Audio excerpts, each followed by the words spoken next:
You're all very welcome to our webinar this morning. I suppose, to quickly introduce myself, I'm Melissa Mooney, and I'm Project Coordinator on Rangam's team in Europe, Middle East and Africa.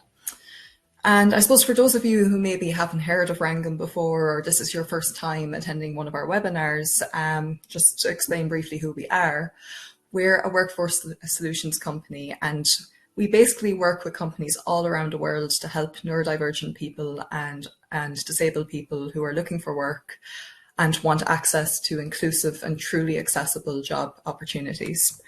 I'll get into a little more detail in the end as to what we can do for you as a candidate, so that's all coming up. But I suppose just in the interest of time, we'll get stuck into today's topic, which is, I suppose, how to approach and prepare for your job interview, the age-old topic. And before I do though, just a quick bit of housekeeping. It's obviously a massive topic. I could talk about it all day. So today we're really just going to be skimming the surface about how to prepare for a job interview. But if there's anything you'd like a bit more detail around, or if there's any other topics that I haven't covered here that you'd be interested to know about, I'd be happy to do a follow-up webinar. So I suppose just a quick overview of what we're going to be talking about today. We're going to be talking about building up a profile of yourself as a candidate and getting a sense of what your angle is, what your sales pitch is when it comes to job interviews. Preparing for potential interview questions or more common questions that might come up in your interview. Researching the company in advance of your interview and just getting a sense of what they do and what they stand for. How to use the STAR technique, which I'll explain later, but is a really great technique in terms of structuring your answers in a good way that'll really get things across in a concise way. And of course, finally, about reasonable accommodations and ensuring that your interview is as accessible for you as possible. I suppose preparing for an interview is a pretty daunting task, as we all know, and it sometimes, I suppose, is a bit hard to know where to even begin with it. But I think my advice, just from personal experience, is that finding your angle is the best place to start. And to find your angle, so to speak, the first question you need to ask yourself is, who am I? And I know that probably sounds like a really philosophical question to be asking this early on, I find. You know, to get a sheet of paper and just map out a little portrait of yourself as a candidate. Think about all the skills that you've gained, whether that's, you know, in a previous job or in your career to date, or even if you don't have much experience in the workplace. It can be from your time in education. Everyone has some skills. No one is completely without skills. So just think about all the previous experience you have in your life to draw upon. I suppose thinking about what your greatest strengths are and then doing a compare and contrast and asking other people in your life what they think your greatest qualities and strengths are, whether that's as a worker or just as a person in general. And I just find that we often tend to undersell ourselves. So this is a really great way of uncovering skills that you might not have even realized you have. It's also worth taking some time to just think about what you maybe something that you might think of as weaknesses and maybe reframing these as areas for growth as opposed to, I suppose, framing it negatively by talking about it as a weakness. You know, please don't dwell on thinking about your weaknesses for too long, as you obviously, you know, you want to focus on your strengths and your biggest selling points. But I suppose thinking about whether there's anything you can do to address any gaps that you have in your skill set, that could be, you know, taking a LinkedIn learning course, it could be looking for some voluntary work that will upskill you in that area. For those purposes, I think it is a really useful exercise to think about, I suppose, how you can develop yourself before you even think about applying for a role. So essentially, I think this exercise in general just makes you think about what you have to offer. And I suppose by stepping back and I suppose considering yourself from the outside in, it gives you a really good sense of who you are as a candidate. And I suppose as a result, how to market yourself in a way that will really stand out to an employer. I suppose moving on to the actual structure of the interview. I know a lot of being autistic myself, I have a real fear of the unknown, and sometimes going into an interview can be so daunting because there are so many unknowns. You don't know what you're going to get asked. You don't necessarily know whether you're going to get caught off guard. But I suppose the good news is that interviews often do follow a general structure. And I suppose once you've done this exercise trying to figure out who you are as a candidate, one thing that I definitely recommend you do is start to familiarize yourself with the typical interview structure. And I suppose the more of this you do, the more naturally it comes to you and the more patterns you start to recognize in interviews, which makes you better able to prepare. So I suppose most interviews, especially if it's a competency-based interviews, which generally most interviews are, they will always, well, not always, but 99% of the time start with some version of the question, tell me about yourself, which is probably the most un-neurodivergent friendly question anyone could ask because it's just so broad and such an open-ended question. And it can be hard to know what exactly they're expecting to hear. But I suppose essentially this question is code for just give us an overview of your experience, your skills, basically what makes you suitable for this role and why you think you're a good fit in that order. So in other words, it is just like your elevator pitch. And like I said, the way I would structure it is what experience do you have that is suitable for this role? What skills do you have that makes you good for this role? And why do you think you're a good fit? I would always have like a baseline version of this answer prepared in advance. And then whenever you get called to a specific interview, you can tailor that answer then to like whatever specific role you're interviewing for and try to, I suppose, match it up to the job description. Actually, when you are brainstorming your answer, I would have the job description of the role you're interviewing for in front of you. And I suppose have a think about how you can align your experience and your skills to the job requirements as much as possible.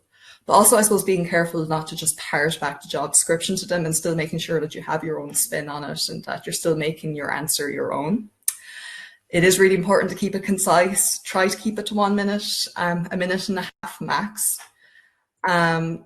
Generally, if you have gone on too long, they might cut you off. But I think quality over quantity is better for a question like that. But I suppose it's the closest thing in terms of like questions that's guaranteed to come up. It's like the closest thing you'll get to being a guaranteed question like this is going to come up. They mightn't say specifically, tell me about yourself, but they will be more than like you ask you this in some, you know, some version of this question. Like it could be talk me through your CV, which essentially means the same thing. But you're almost guaranteed to get asked that question. So the good news there is that you can have that answer prepared and you have it ready to go for pretty much any interview. You just need to tailor it to the job specifications. Then I suppose the other bookend most interviews that it's always good to have in advance is to have a question to ask your interviewers at the end. I suppose speaking from personal experience, you know, as an autistic person, I hate being put on the spot, which is why it's great to know that, you know, almost every interview you're in will end this way. So you can have a question that you have prepared in advance and it's just, I suppose, one less unknown to have to worry about going in. It might be tempting to just say, no, I don't have any questions, you know, especially if you weren't expecting them to flip the script on you like that. But I would advise you to always have a question to ask at the end. This really shows that you have a genuine interest in the role and you have an eagerness to learn more. And it's also the last impression that you leave with interviewers, essentially. So, you know, it's a relatively easy way to leave things on a positive note and on a strong note. If you can't think of anything to ask, I think a few good default options that I would use a lot myself is, you know, are there any training and development opportunities? What does the average day on this team look like? You know, I would avoid asking any kind of blunt questions like, you know, did I get the job? Or I suppose any questions that would suggest to the employer that you didn't do your research on them, you know, something like, you know, oh, what does this company do? So, you know, try to ask kind of questions, you know, like what are training development opportunities, or I suppose something that tells you a bit more about how the team operates. Maybe like, what would my first week look like? Something like that. Something that shows that you're really interested in the role. And that will ensure that you finish your interview on a strong note. So key competencies. As I mentioned in the last slide there, most interviews tend to be competency-based, which means that there are a number of skills that in some combination probably will come up in most interviews. There's always going to be the odd curveball question that maybe you weren't expecting, but generally speaking, I suppose the skills that I have up there in the slides, any combination of those tend to come up very frequently in interviews. And if you have examples ready for any combination of those skills, then you should be fairly well prepared going into this interview. So, as I was saying, you can ask the employer in advance if the interview will be a competency-based interview. Like, that's a question that's absolutely okay to ask about. And that way you kind of know what you're getting into going in. Just remember that even if you don't have much work experience or if you don't have any experience at all, you don't have to take examples from, like, I suppose, a professional background. It can be an example from your time in education. It can also be any community or voluntary work you might have done. Obviously, if you do have like a work example to use, then by all means use it.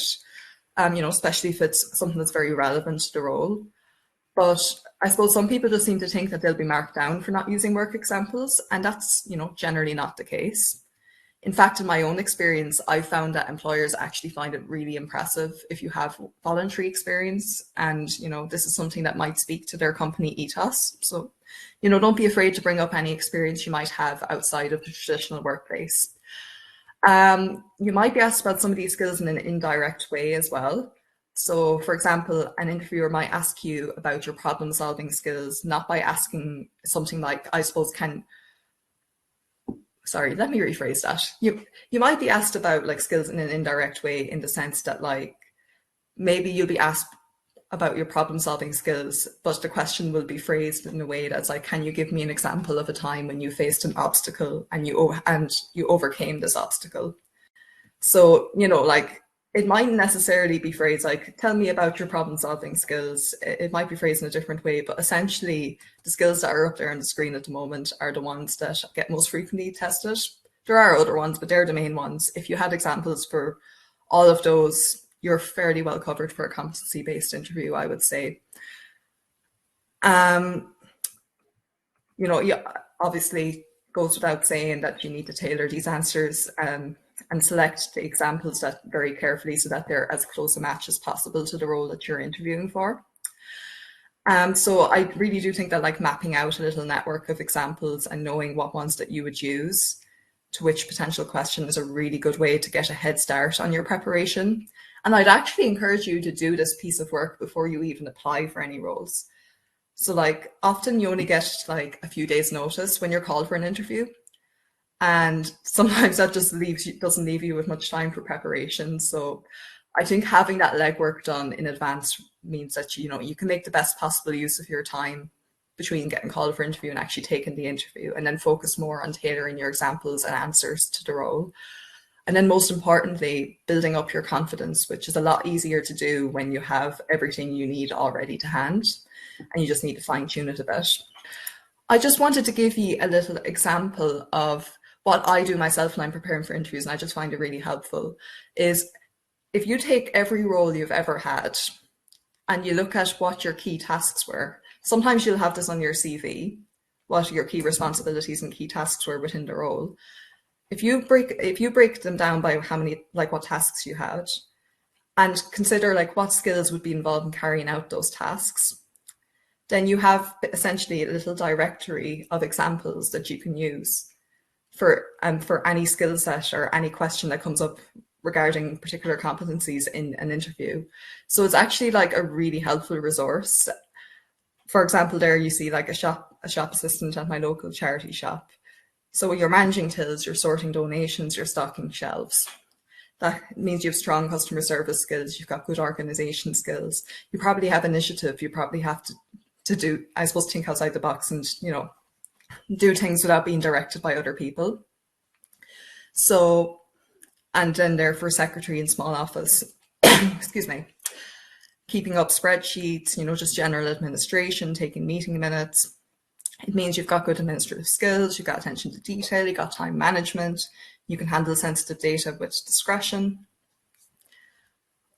So as you can see there, you have like examples straight away just from those two jobs, if any of those questions came up in an interview. I think the main thing is don't go learning off entire like answers. It's going to come across very wooden and very like rehearsed if you try to learn word for word answers. But I would say know your examples. Say, like, for example, if customer service comes up, I'm going to talk about when I was a shop assistant at my local charity shop. If attention to detail or time management comes up, I'm going to talk about a particular task I did during my time as a secretary. So I think mapping it out in that way is really helpful, and I suppose just learning off well, not necessarily learning off, but just knowing what examples you'd use for different scenarios is like 90% of the preparation that you need to do for an interview, and makes you a lot more comfortable going in so you're not caught off guard. So I hope that's helpful. And the final thing then there is researching the company. It is really important to do your research before an interview to make sure that you actually, I suppose, show off the knowledge that you have of the company and to show that you're actually interested in the company. It's generally a question that's asked towards the start of the interview, like, why do you want to work for our company? What about this role stood out to you? You should obviously, of course, talk about why you're passionate about the role you're applying for, but this is a great opportunity to show off that you've done your homework on the company and that you have like a decent working knowledge of what they do. It's always a good idea to do some research. And you can even work it into your tell me about yourself answer if you feel like that it's natural. Like, I suppose, like having a look at the company's ethos and values, and I suppose seeing where it might align with your own values gives you a really great angle that makes you come across to the employer as both well prepared and interested in the bigger picture of what they do. You don't need to get bogged down in learning like all these like key dates in the company's history and knowing every in and out of everything the company has ever done. You don't need to go into that kind of detail. Just have a decent knowledge of what they do, and I suppose have an idea of what their values are and why that would speak to you as an individual. And that will make sure that you give off a really great impression. So I now want to just talk to you really quickly about the STAR technique. If you've never heard of the STAR technique, it's a really great way of structuring your answers in a way that I suppose it ticks all the boxes of what an interviewer is looking for in your answer. So I just want to explain what it stands for. It's a great little acronym. S stands for situation. So you start your interview answer by setting the scene of your example. So a little brief overview of the context and the background information, I suppose, of what your role was. The task is what is the task that you're referring to in the example? Like, what was your role in the project that you're going to be talking about in your example? Actions is like, how did you go about, if it's a problem solving question, how did you go about solving this problem, or what actions did you take to complete the task? So that's about like not necessarily what the team did, but what you specifically as an individual within the team did. And then you always cap it off with the result. So what was the impact of your actions? What happened as a result? Any achievements, or like, it could be, often people are like, oh yeah, but like it was just like an everyday task, like, the result was it got done, but like that's enough. And you can say that in a good way, like I got this done in a timely and efficient manner as a result of my, excellent organizational skills or whatever it is. So, like, don't be downplaying yourself in your answers. Don't be afraid to big yourself up, and always make sure to like cap off your answer with what happened as a result of what you did and like what your impact was in the project. I think it would be easier to explain in context, so I have just given a little example of an answer here. So situation, you're explaining just a bit of context. So sales assistant in a charity shop. I was responsible for sorting through donations. That's the context, the background. You don't need to spend long on it. Moving on to the task. On one occasion, we received a large donation and I needed to use my excellent organizational skills. You're ticking it off there. The answer is about organizational skills to sort through the donation in a timely and efficient manner. Then what actions did you take? So you asked a team member to cover for you so you can do the task. You opened the bag, you split the contents into 2 piles. So you're just showing how you're organizing things, the various steps that you took to do things in a logical and efficient way. Then they split it into other piles and yeah, took the clothes home to wash. And then what happened as a result of that is that through the efficient and organized system that person used, they were able to assemble the items in the shop 2 days after they were donated, which was a quick turnaround time. So that's like, the result doesn't have to actually be anything like that earth-shattering. It could literally just be, it got done and it was done well. So I hope that gives you a good idea of what an outline of a good answer would look like. And of course, you're probably on this call because either you're neurodivergent or you have a family member who is. Um, so I just wanted to give a little bit of an overview of, I suppose, accommodations and asking for accommodations at the interview stage. So if you have chosen to disclose to the employer at this stage in the process, or you've disclosed to them already when you first applied for the job, the number one thing to consider right off the bat is, I suppose, what could you or the employer do to make your interview experience, I suppose, more comfortable for you and more accessible? Like, in other words, what would you need to truly shine and not be unfairly disadvantaged in that scenario? If you have past interview experience, I would think back to that and see, I suppose, consider what you think would have made a difference to your experience in the past. There is no one size fits all approach when it comes to reasonable accommodations. It's very much an individual thing. And what one person might need to succeed in an interview would be completely different to what another, neurodivergent person might need. For example, like, I personally find eye contact really uncomfortable and it's distracting trying to maintain like the correct amount of eye contact while also trying to, concentrate on giving good answers. So something I would ask for in that scenario would be for me to not be penalized for lack of eye contact. I also find it hard to launch straight into an answer as soon as like an interviewer has finished their question.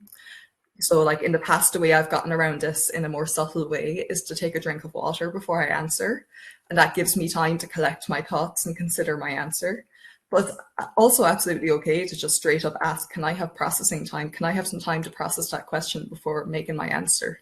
You can also, like, if they didn't phrase it in a clear way, or, you're not exactly sure what the question is, having heard it the first time, it's okay to ask them, can you rephrase that? Or can you repeat that question? I just want to process it. Like, that's not something you should be penalized for. So absolutely feel free to do that. Something that doesn't affect me but affects a lot of other people would be maybe sensitivity to bright fluorescent lights. So you could ask that the interview room not have that. You could ask that there isn't ambient noise or anything happening in the background that could potentially be distracting for you if you're maybe someone who has auditory processing issues. That's something that definitely applies to myself. It's basically just whatever will make things comfortable for you. They're just like, I suppose, some examples, because sometimes people are like, I'd like to ask for accommodations. I'm just not really like sure what there is. I can't think of things. So they're just kind of a few examples of accommodations you could ask for, but the list is endless. Of course, asking for accommodations can be tricky, and unfortunately, we do live in a world where maybe some employers are more open-minded than others when it comes to accommodations, and it's kind of hard to know when it feels safe to do so. But I suppose a big benefit of signing up for our Source Abled program here at Wrangham is that we work with a network of employers who are genuinely really passionate about disability inclusion and aren't just, I suppose, paying lip service to ensuring that their hiring practices are as accessible as possible for neurodivergent people. Like, our team is 100% neurodivergent, and we work with these companies really closely to make sure that the commitments that they're making actually transforms into reality when it comes to accommodating neurodivergent people and making them feel actually included in the workplace. So our subject matter expertise that we give to companies is really valuable because it all comes from a place of lived experience under the neurodivergent umbrella. And this also extends to the quality of the service that we provide to you as a candidate. So when you sign up with us, we're with you every step of the way. And we make time to meet you one-to-one. We build a detailed profile of all your skills, your interests, what you're looking for in your next role. And I suppose if a role with one of our partner employers comes up that's a good fit, we work with the hiring manager and we ensure that your interview experience is seamless and is as tailored to your individual access needs as you wish it to be. As I just mentioned, our partners are very open-minded about accommodations. So, there's no need to fear being judged for asking whatever adaptations that you need to set yourself up for success. And in fact, like, this is a conversation that we're always happy to broach on your behalf by working closely with the hiring manager to make your interview feel truly inclusive. If you do secure a role through us, then that support continues right through to onboarding and then in-role support as well. We work really closely with your team and yourself to make sure that you have everything you need to set yourself up for success in your new role, particularly support for yourself in getting comfortable in the role and just ensuring that your manager has an understanding of how they need to tailor the role to your individual access needs. So sorry, that was just a whistle-stop tour of what we do. If you have any more questions, you can get in touch with ourselves. Our website is www.sourceable.co.uk. Our email address is up there as well, inquiries with an I at sourceable.co.uk. And you can also give us a follow on LinkedIn. My name's Melissa Mooney. You can also contact me individually on LinkedIn if that's easier. You're absolutely welcome to. I wish you a nice rest of your day.